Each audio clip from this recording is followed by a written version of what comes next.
জন্য তাদের উজুর এবং তাদের অভিজ্ঞতাও বলেছেন যে হে প্রভু, আপনি এখানে এমন জাতি সৃষ্টি করতে চান যারা ফিতনা করবে, ফাসাদ করবে, মারামারি করবে, দাঙ্গা করবে, যেগুলো হচ্ছে। এখন কথা হলো, তারপরে আল্লাহ পাক রব্বুল আলামিন মানব জাতি বানাবেন তাদের, কারণ তাদেরকে সেটা জানানো ছিল, শুধু জানানোর উদ্দেশ্য ছিল, তাদের কাছে পরামর্শ উদ্দেশ্য ছিল না। বানানোর পর এখন আশরাফুল মাখলুকাত হিসাবে মানুষ জাতিকে শ্রেষ্ঠত্ব দান করবে, সেটা কিসের ভিত্তিতে? সৃষ্টি করার পর ফেরেশতাদের সামনে নিয়ে আসলেন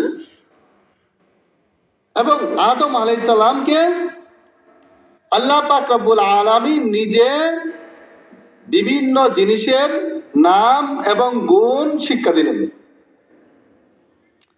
শিক্ষা দিয়ে মানব জাতি ফেরেশতাদের সামনে নিয়ে আসলেন। ঘটনা লম্বা,